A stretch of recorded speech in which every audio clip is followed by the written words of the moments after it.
Ladies and gentlemen, the story you are about to hear is true. The names have been changed to protect the innocent. Dragnet, brought to you by Chesterfield, America's most popular two-way cigarette.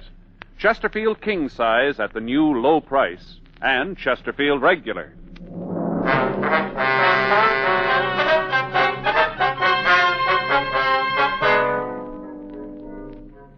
You're a detective sergeant. You're assigned a homicide detail. You get a call from a man who tells you his wife has failed to keep an appointment. There's no trace of her. There's evidence of foul play. Your job? Find her.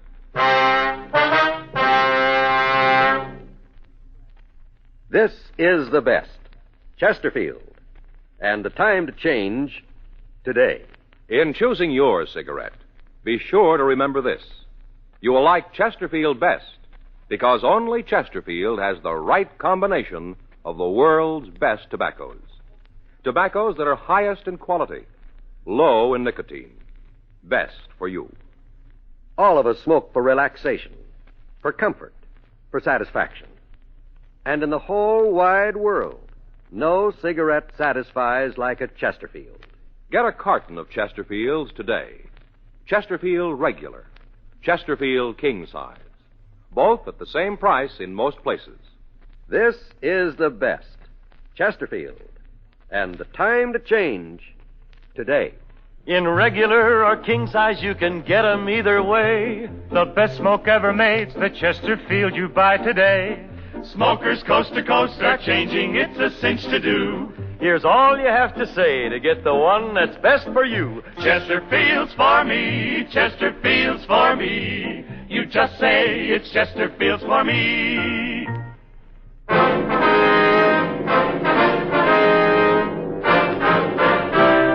Dragnet, the documented drama of an actual crime. For the next 30 minutes, in cooperation with the Los Angeles Police Department, you will travel step by step on the side of the law through an actual case transcribed from official police files. From beginning to end, from crime to punishment, Dragnet is the story of your police force in action.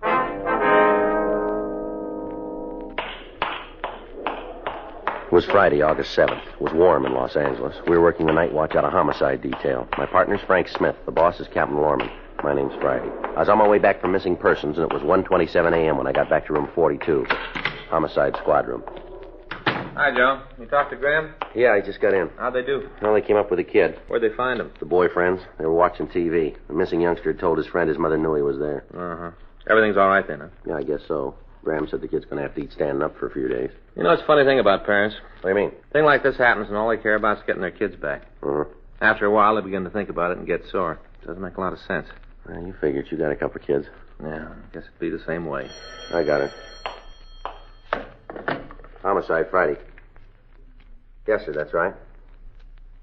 Well, where were you supposed to meet her? Well, have you checked there? Let's see. All right, you want to give me that address? Yes, sir. No, we'll be right out. Right. Goodbye, sir. Oh, we got one we better check here. Yeah? Bartender out on Normandy. Says his wife was supposed to meet him a half hour ago, and she hasn't shown up. He called his house? Yeah, she's not there either. Says she's never been late before. Yeah, it's always the first time. Well, he doesn't think so. Huh? He thinks she's been kidnapped.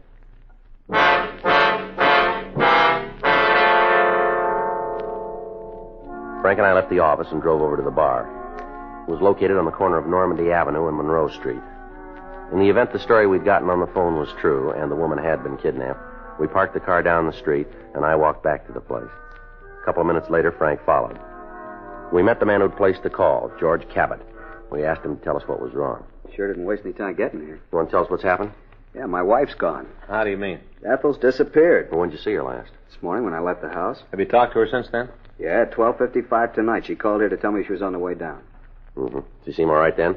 Yeah, as far as I could tell. Possible that she might have stopped at one of the neighbors? Well, I thought about that, too, but I checked. None of them have seen her. You've called your home, have you?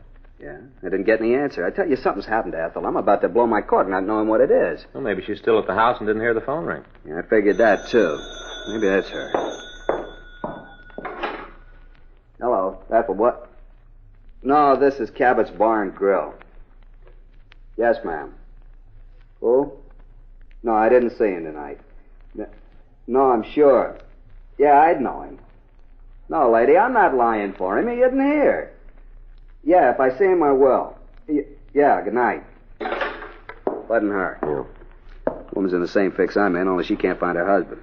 Cabot? Yes, sir. I hope you won't be offended by this, but does your wife drink? You mean you think she stopped at some barn, got gassed up, and just didn't show up? Is that what you mean? No, that's not exactly what I meant. I just asked if your wife drank. Well, you got it all wrong. Ethel has a martini once in a while before dinner, but if she wanted to drink any more than that, she could come down here and I'd pour for her. All right. It's a question we have to ask. You understand that? Just as long as you don't think that Ethel's a lush, because she isn't. You said you checked your house, huh? Yeah, when she didn't show up, I waited a while, and then I got worried and called Mrs. Lawrence. She's the lady next door. Mm-hmm. Asked her if she'd seen Ethel. Yeah. She said my wife had been over there all evening. They were playing that baseball game, line drive, you know, with the cards. I don't think I know it. It's a new game. Anyway, they played that for a while, and then they watched the television, and at 12:30, Ethel said she had to come down and meet me. Mrs. Lawrence said she left the house then and drove away. Uh-huh. His neighbor's kind of bubble-headed, you know. She's not real bright about things, so I thought that maybe Ethel had gotten sick and couldn't answer the phone when I called. Yeah. I called a cab and went home. The car was gone, so was Ethel. I checked the whole house and the yard. Not a sign of her. Looked in the front closet, too. Her coat was gone. I'm sure she'd left the house. Mm-hmm. I had the cab driver come back to the bar the same way that Ethel always drives it. I thought maybe there was an accident or something. If there was, I'd be able to see it. You know, people or cops. Yeah, I understand. Wasn't anything. Does she always come down here at night? Regular as clockwork. Never misses. Excuse me. Yeah, sure. Hello. Yeah. No, I remember. No, ma'am, I haven't seen him. Look, lady, I got my own troubles. I'm not trying to cover up for your husband. Well, it doesn't make any difference to me or not what you think. He isn't here. Okay, that's fine with me. Never ran up more than a 30-cent tab anyway. And even then, he ate all the peanuts on the bar, and you tell him I said so. Yeah, good night. Real crackpot. You were saying that your wife made it a practice to come down here. Is that right? That's right. You see, our boy was killed in the Pacific 5 years ago, our only kid. We both took it pretty hard. It got on Ethel's nerves sitting around the house by herself, so she'd drive down to pick me up. Get here a little early and help me with the cleanup. Yes, sir. Called at 12:55 to say she was leaving, walk in the door at 1:05. Didn't vary more than a minute either way. Mm-hmm. Depend on the light at the corner of Denmore and Santa Monica. If she makes it green, it's 1:04 when she walks in. Otherwise, she's a minute later. Let's see. Does she always call before she leaves the house? I can walk over to the phone at 5:01 and pick it up. Know she's going to be on the other end. Has your wife been in good mental spirits lately, do you know? How do you mean? Well, I mean, has there been anything on her mind? Anything that worried her more than usual? No, she didn't say anything. If there was, I'd have been able to tell. Is there any special reason why you think she's been kidnapped? Just that she's gone. It isn't like Ethel to do something like this. I know it's not her idea. Never done anything like this before, then? No? Mm-hmm. Do you have a picture of her we could have? Sure, I got one in my wallet. You're probably that woman again. Hello, look, I haven't seen you. What? Now, look, don't you try that with me. No, I don't. If you hurt her, I'll make you sorry the rest of your life. Hello? Hello? Cabot? Cabot? What? What's the matter? Nothing. I guess I made a mistake about the whole thing. How do you mean that? I guess nothing's happened to Ethel. Just forget I called you about it. Is that the way you want it? Yeah, I'm sorry to cause you all the trouble. I'd like to buy you a drink if I can. No, thanks. Sorry about the whole thing. You want to tell us what they said? Who? Party on the phone there. I don't want to talk about anything. You're not going to help your wife that way. Now, what'd they ask for? Look, I told you guys it was all a mistake. Now, why not let it go at that? How about the picture you were going to give us? There's no reason for it. The whole thing's a goof-up. The way you're talking on the phone didn't make it sound that way. All right, she's gone. Those were the people who have her. They asked for money? No. They said for me to sit tight and not to tell anybody or they'd kill Ethel. I'm going to do like they say. You're taking a big responsibility on yourself, Cabot. Maybe so, but she's my wife. This is a big city. It's going to be a little tough for us to find the kidnappers without your help. Not so bad. How do you mean that? I got an idea who they are. It isn't going to be too hard to find out. You go out on a limb and you may give your wife more trouble than help. Ethel's my wife. You're not going to let us help you then, huh? No, and I don't want to go over it anymore. I got the only stake in this anyway. Well, you're wrong about that. What? What about your wife?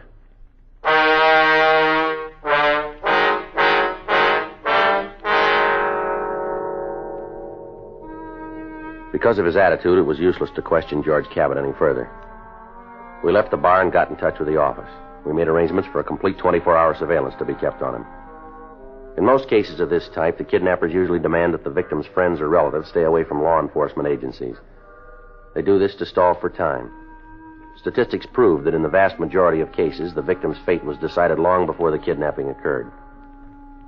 It never is the intent of any officer to endanger the life of a kidnapped victim, but at the same time, It is necessary for them to have all available information so that they can move rapidly when the case does break. In an effort to gain more information on the missing woman, Frank and I went over to see the victim's next-door neighbor. She identified herself as Carol Lawrence and asked us into the house. I'm not sure this is quite proper, you know. What's that, Miss Lawrence? A couple of men in my house at this hour, especially with me in my bathrobe. Oh, I'm sure the neighbors will understand. Oh, I hope so. A couple of real gabby ones from the street, you know. Mm-hmm. Big mouths. Yes, ma'am. Guess you being policeman, it's all right, you think? Yes, ma'am. Okay, then. What do you want to know? When did you see Miss Cabot last? You mean Ethel? That's right. I saw her tonight. Why? What time did she leave? Well, I guess it was about 12:30. Say where she was going? Didn't have to. What do you mean? Ethel only goes one place that time of night. Yeah. Down to pick up George. We understand she usually calls him before she leaves. That's right. I left here at 12:30, went next door to get a coat. A couple of minutes later, I heard her drive off. What can you tell us about her? Nice woman. Real nice. Yes, ma'am. We're great chums, you know. Belong to the same club and see a lot of each other. Mm-hmm. You see, my husband's gone, and Ethel's man works every night, so she's alone a lot of the time, too. I understand. Ever since their boy was killed, she's been kind of empty. How was that? Their boy was killed. And Yes, she's ma'am. been kind of empty ever since. I see. Then, too, George don't help much. What do you mean, Miss Lawrence? Oh, maybe I shouldn't have said anything. Well, it's all right, ma'am. Oh, I sure don't want to get nobody in trouble. Well, you won't. You won't nose it around that I told you anything. No, ma'am. How about you? No, ma'am. One thing I can't go is a person who carries tales. Just can't go. And don't want anybody to say that about me. Well, yes, ma'am. What is it you're going to say? I guess it'll be all right. You're so honest looking. Thank you. He is, too. Yes, ma'am. What would you like to tell us, Miss Lawrence? Well, you know, poor Ethel isn't very happy. Is that so? Oh, my. Yeah, I feel so sorry for her sometimes. What about? Well, it's that husband of hers. Mr. Cabot? Yeah, oh, he's a good provider and all, but I always say there's more to life than just that. Yes, ma'am. Nice home, good car, paid bills and all, but George isn't the fella he makes out, you know. That so? Why do you think Ethel goes down to that bar to pick him up every night? Well, we don't know. Why don't you tell us? You're a man. You should be able to figure it out. She doesn't trust him. That's why.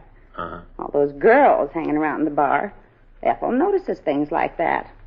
George has got pretty big eyes, too. It doesn't take a lot of imagination to add it all up. Well, has Ms. Cabot ever talked to you about all this? A couple of times. She'd come over, crying because of something George had said or done. She'd tell me. Mm-hmm. No, sir. No matter what it looked like, they weren't very happy. Did they ever quarrel that you know of? A lot of times. George used to yell at her, scream about her, leaving him alone. Could hear it over here. Summertime, you know. The windows are open. Sound carries right over. Mm-hmm.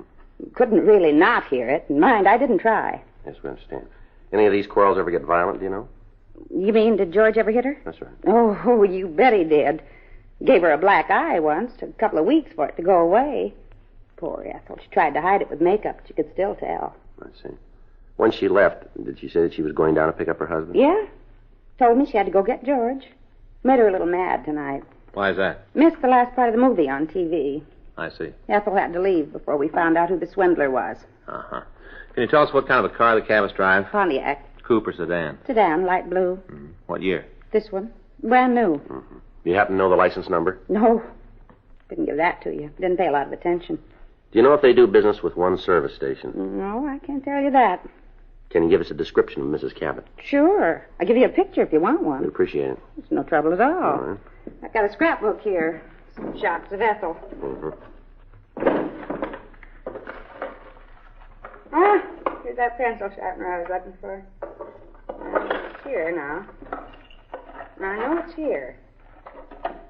Is that it there, the book? No. That's my high school annual. Now, wait just a minute. Well, it is here. I know it is here. Oh, here it is. Mm-hmm. I took all these myself. Yes, ma'am. They're very nice. Oh, that's my husband. I took that at Coronado Island one spring. Mm-hmm. Oh, here's one you can take. This one here in the chef's hat, that's Ethel. We were having a barbecue and she was the cook. It's a little fuzzy, but it gives you an idea what she looks like, you see. Mm-hmm. Well, her hair's cut short now. Had it cut last month. Kind of bob-like. Well, you can take it. Thank you very much, ma'am. You know, I just thought of it. You haven't told me what this is all about. Something happened to Ethel and George? Well, we're not sure yet. We're just checking out a complaint. Oh, Well, as long as you're all right. Yes, ma'am. Well, I think that about covers it. Sure like to thank you for your cooperation. No, I'm happy to help. Good night, Miss Lawrence. Good night, Mr. Smith. There's one more thing. Will you be home tomorrow if we have to get in touch with you? All day. If I don't answer right away, let the phone ring for a while. I got some work to do in the garden. All right, ma'am. Thank you very much. Well, I hope I helped you out. Good night. Good night. Good night.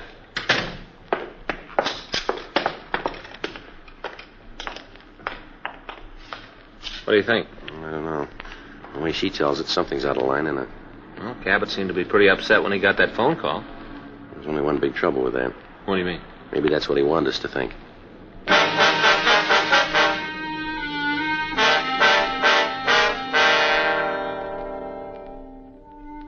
2:45 a.m. Frank and I got back to the office. We ran the names George and Ethel Cabot through R&I, but we found no record on them. We sent a teletype to DMV up in Sacramento asking for all available information on a car registered to George Cabot or his wife or both. Frank went over to the business office to see if the men in the units that were keeping Cabot under surveillance had reported in. There were no messages.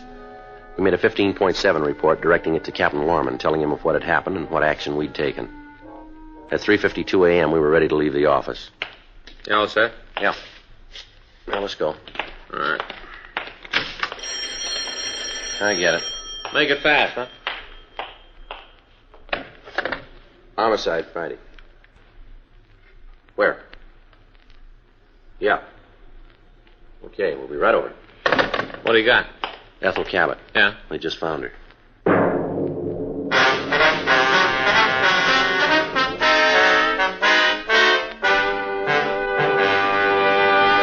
You are listening to Dragnet, the authentic story of your police force in action. All of us smoke for relaxation, for comfort, for satisfaction. And in the whole wide world, no cigarette satisfies like a Chesterfield. You smoke with the greatest possible pleasure when your cigarette is Chesterfield. Only Chesterfield gives you the right combination of the world's best tobaccos. Tobaccos that are highest in quality, low in nicotine. Best for you. Get a carton of Chesterfields. Chesterfield Regular, Chesterfield King Size. Both at the same price in most places. It's America's most popular two-way cigarette. This is the best. Chesterfield. And the time to change, today.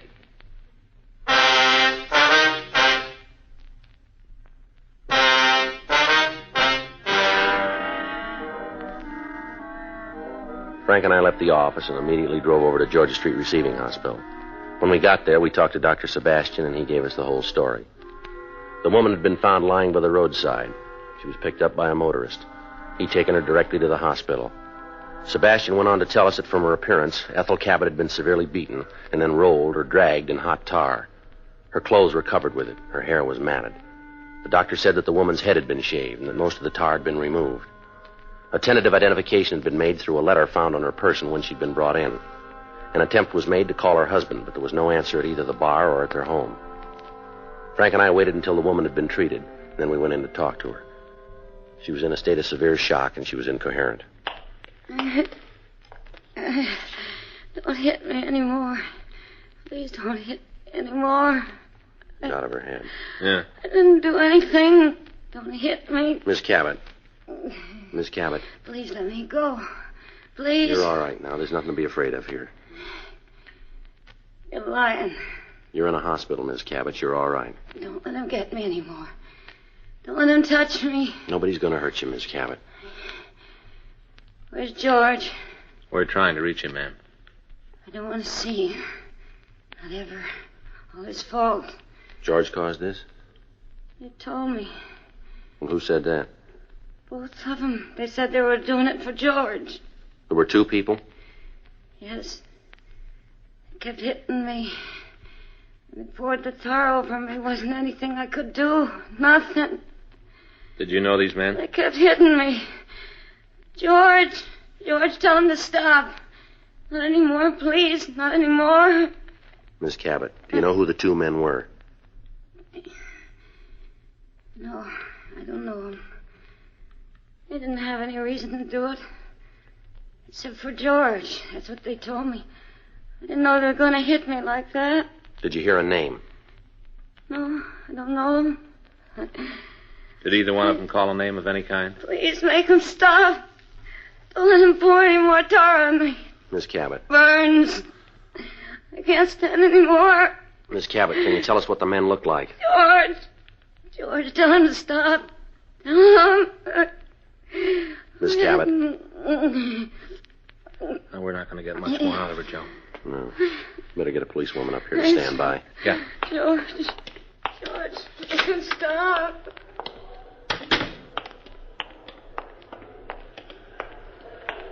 Joe? Yeah, Dave. While you were talking, the Cabot woman call came in for you to get in touch with the business office. Okay, Dave, right away.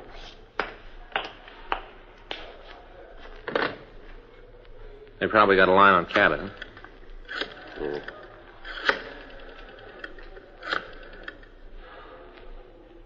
Hello, this Friday. When? Okay, we're leaving right now. Right, bye. Well, that really tears it. What's that? They just lost the tail on Cabot.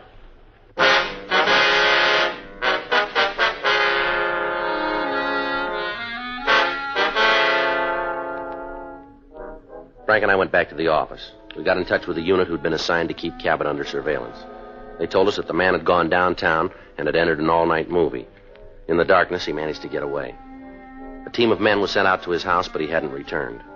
A stakeout was set up on it. A check of his bar failed to yield any additional information as to his whereabouts. A local broadcast was sent out to all units asking that they be on the lookout for the man. If he was found, he was to be taken into custody, and we were to be notified immediately. 6:45 a.m. Frank and I checked out of the office, and we went home to shave and change our clothes. At 8:15 a.m., we got back to homicide. There was somebody waiting to see us. You want to see us? You Friday and Smith? That's right. I'm Arnold Leffer. I got something to tell you. All right. You heard from Cabot? No. Oh, I figured maybe he'd call you. You know him? Yeah, I work for him. Help out in this place. You heard from him? Yeah, this morning. He called me at home. Did he say where he was? No, but I think he'd been drinking. He sounded like it. Yeah. It was either that or he was mad, one or the other. Is that right? Yeah, the last time I heard him talk like he did this morning was when he had that beef in the bar about a week ago. What was that all about? Oh, a couple of guys thought they were pretty rough, tried to prove it to George. Yeah. Well, he cleaned up the place with them. What caused that beef? Well, they started to get loud with a couple of girls in the place. George told them to quiet down. They didn't do it, so he told them to get out. Yeah. They didn't want to go, and they tried to put the muscle on George, but they tried it with the wrong guy. George really showed them. That's all? Oh, yeah, bounced them both right out in the street. Guys were pretty sore about it. When did this happen? About a week ago. I don't remember the exact date. Mm-hmm. They were pretty sore. Told George they'd find some way to get even with him. I get it. Homicide Friday. He's not here right now. Can I take a message? Mm-hmm. Yes, ma'am. No, he's not working today. Yes, ma'am. Well, if you give me your number, I'll have him call when he gets in. All right. That's 98. Yes, ma'am. No, it's right in the message book. No, he'll see it. That's right. Yes, ma'am. Mm-hmm. No, he'll look at the book when he comes in. No, the first thing. You bet. Well, you're more than welcome. Yes, ma'am. Bye. You know these two men? Yeah, I've seen them a couple of times around the bar. You know their names? Well, one of them's called Jack something or other. I don't know the last part. How about the other one? I can't do you any good there. You know where we can find them? Yeah, that's one of the reasons I come in here. I want to tell you what George said to me. Yeah. Well, he said he found out who kidnapped Ethel. Told me he was going to get him. He mentioned this Jack. Figured it was the same guy. Where can we find him? Well, there's a rooming house over on 7th. I can show you. Well, let's go. Look, there's something else, though. What's that? Well, I was at the bar when George called, and after I talked to him, I checked around. Yeah. His gun's gone.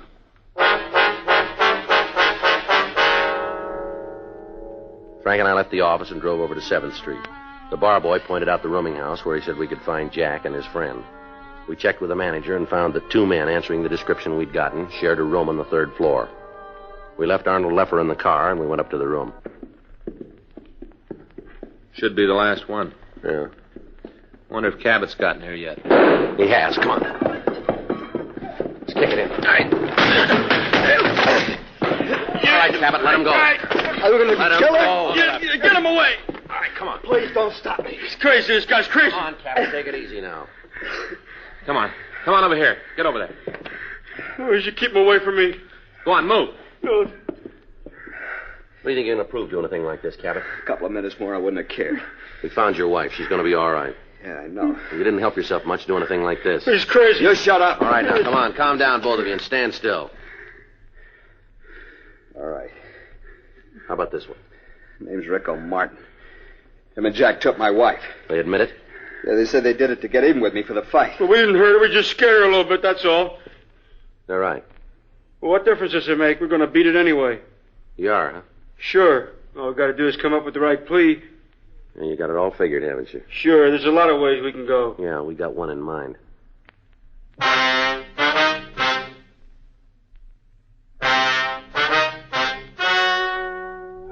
The story you have just heard is true.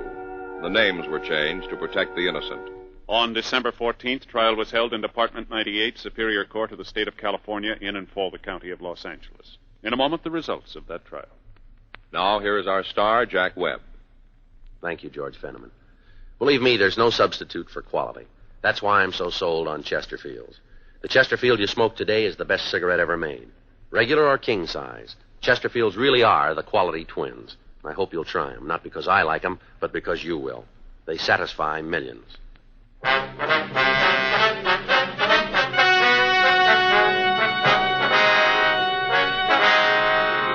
Jack Prescott Bischoff and Rico Blake Martin were tried and convicted of kidnapping, one count. They both received sentence as prescribed by law. Kidnapping with bodily injury is punishable by life imprisonment without possibility of parole or by death in the lethal gas chamber. Are you working for money, or is your money working for you? Put those hard-earned dollars to work in United States savings bonds. Savings bonds are safe and profitable, backed by Uncle Sam. Buy savings bonds through payroll savings plans where you work. Your employer holds back a few dollars from your paycheck each week. When enough has accumulated for a bond, he buys it for you. It's the painless, systematic way to put your dollars to work. $75 becomes $100 when the bonds mature. Now's the time to look to the future. Don't put it off. Join payroll savings today.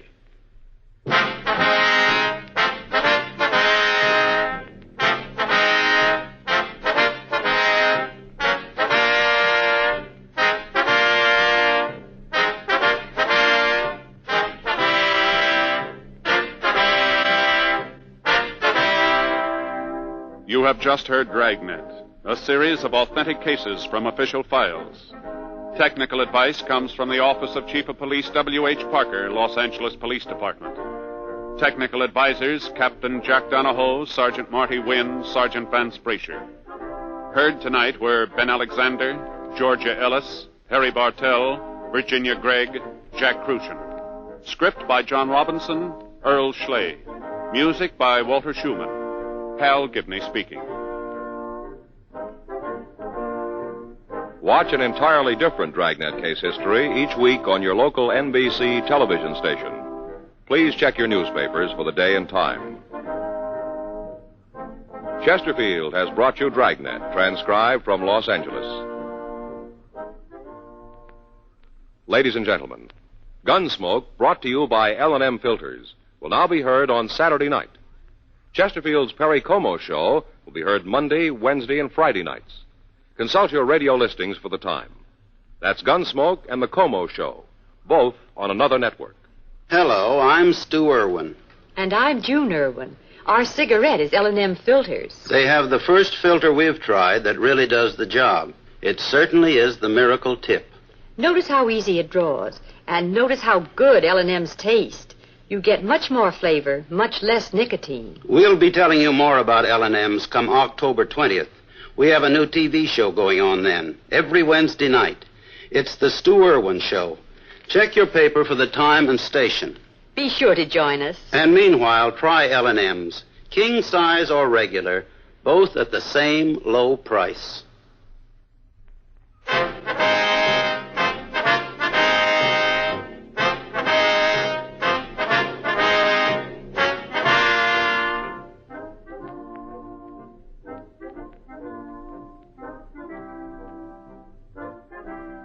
Lux Radio Theater presents Great Expectations tonight on the NBC Radio Network.